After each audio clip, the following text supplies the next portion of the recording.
से। कटनी जिला अस्पताल के पूर्व civil surgeon doctor S K. Sharma ने आने वाले विधानसभा चुनाव में भाग्य आजमाने का निर्णय लिया है। 35 सालों से जिला अस्पताल में रहकर उन्होंने जनता की सेवा की है। वहीं समाज सेवी बनकर भी लाखों लोगों की सेवा कर चुके हैं। पूर्व civil surgeon doctor S K. Sharma के चुनाव लड़ने की खबर से भाजपा और कांग्रेस के नेताओं में हलचल व्याप्त है। पूर्व civil surgeon doctor S K. Sharma ने कहा कि भाजपा, कांग्रेस और अन्य पार्टियों की कार्यशैली जनहितैषी न होने के कारण उन्होंने चुनावी मैदान में उतरने का निर्णय लिया है और वह जनता की ओर से अन्य विकल्प के रूप में लड़ेंगे।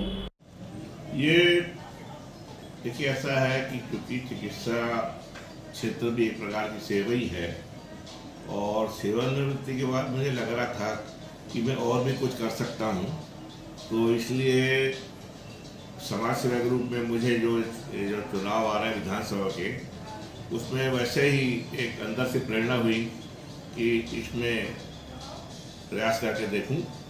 तो धीरे धीरे मैंने इस पर अपने शुभचिंतकों, सलाहकारों से बातचीत की और उसके हिसाब से फिर मैंने आगे, अभी तो मैं निर्दलीय के रूप में हूँ और स्वतंत्र उम्मीदवार के रूप में, और आगे धीरे धीरे बढ़ रहा हूँ, अपने स्तर से प्रयास कर रहा हूँ, क्योंकि मेरा ये मानना है कि शहर और विकासखंड कटनी की जनता मुझे जानती है। मैं नाम का मोहताज नहीं हूँ, क्योंकि मैं पिछले 40 वर्षों से सेवा कर रहा हूँ, शासकीय तौर पर, निजी तौर पर, और 35 साल मैंने भट्टा मोहल्ला के 8 वार्डों में सेवा की है, 27 साल जिला चिकित्सालय में की है, और टीबी अफसर के रूप में 12 साल में मैंने कम से कम 60,000 मरीजों का पंजीयन किया है।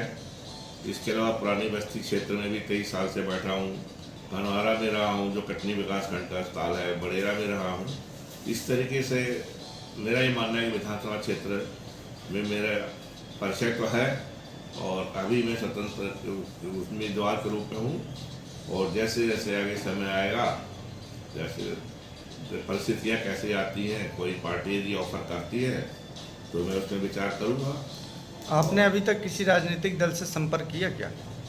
देखिए, अभी ये सब बताना उचित नहीं होगा। संपर्क तो जितनी भी हैं कहीं न कहीं से किसी न किसी की ओर सभी कर रहे हैं अपने अपने स्तर से, लेकिन मैंने उनसे ये कहा कि जब तक निर्णायक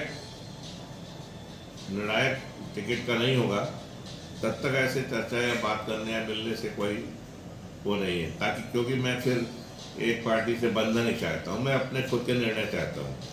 किन मुद्दों को लेकर आप चुनाव मैदान में उतरेंगे? देखिए, मुद्दे तो ऐसा है कि कभी ख़त्म नहीं होते। मुद्दे तो हर 5 साल में विधायकों को मिलते रहते हैं। ऐसा नहीं कि पहले वालों ने काम नहीं किया, उन्हें भी अपने स्तर से जितना बना किया है। तो अभी जो ज्वलंत मुद्दे हैं, मेडिकल कॉलेज के हैं, इंजीनियरिंग कॉलेज का है, पासपोर्ट ऑफिस का है, और विद्युत विभाग का बिजली की समस्या है, ट्रैफिक की समस्या है, तो ये सब जो समस्या हैं। और इसके अलावा मैं एक बुद्धिजीवी वर्गों का समूह बना के उनकी सलाह के अनुसार जो वो कहेंगे अपना निर्धारित एजेंडा बना के उस हिसाब से चलूँगा।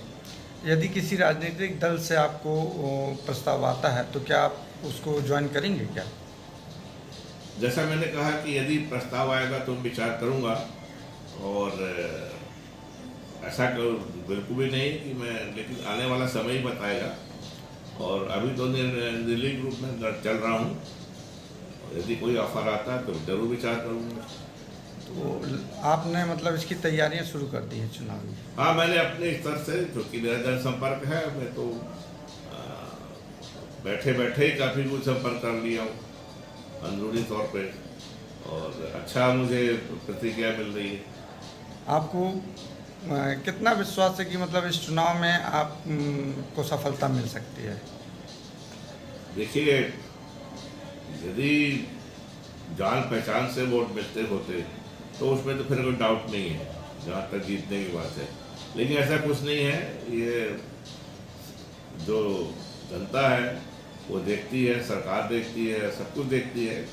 तो ऐसा नहीं है, निर्दलीय विधायक भी हुए हैं प्रदेश में, छोटी छोटी पार्टियों के भी हुए हैं, तो ये सब उम्मीदवार के ऊपर निर्भर करता है। जैसे कि पार्टियों का खुद का एक वोट बैंक माना जाता है, तो इस दौरान आपको मतलब काफ़ी ज़्यादा मेहनत करनी पड़ेगी।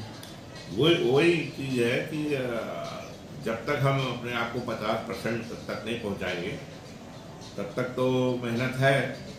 और दूसरी बात ये भी है कि मैं एक विकल्प के तौर पे जनता के सामने अपने आप को प्रस्तुत कर रहा हूँ कि वो ये देखेगी कि दूसरी जो राजनीतिक बड़ी पार्टियां हैं उनके उम्मीदवार कैसे हैं और उनको किसको चुनना है। तो एक स्वाभाविकता पर नहीं तो अभी क्या हो रहा है कि लोगों की मजबूरी है कि दो ही दल हैं, हमको दो में से एक को तो वोट देना है। तो हम तीसरे विकल्प के रूप में अपने आप को प्रस्तुत कर रहे हैं कि यदि लगता है, क्योंकि कटनी का इतिहास रहा है, हम कटनी ने कई बार तीसरे विकल्प को ही चुना है, तो इस सब को सोचते हुए मैंने तीसरा विकल्प के रूप में अपने आप प्रस्तुत किया है। यदि दोनों पार्टियों के उम्मीदवार पब्लिक के लिए खड़े नहीं उतरेंगे तो हो सकता है वो मुझे चुने। क्या शुभ नाम है? मैं doctor Satish Kumar Sharma, MD medicine हूँ और वैसे मैं कश्मीर को बिलोंग करता हूँ, लेकिन हम लोग स्थापित परिवार के हैं, कटनी में सेटल।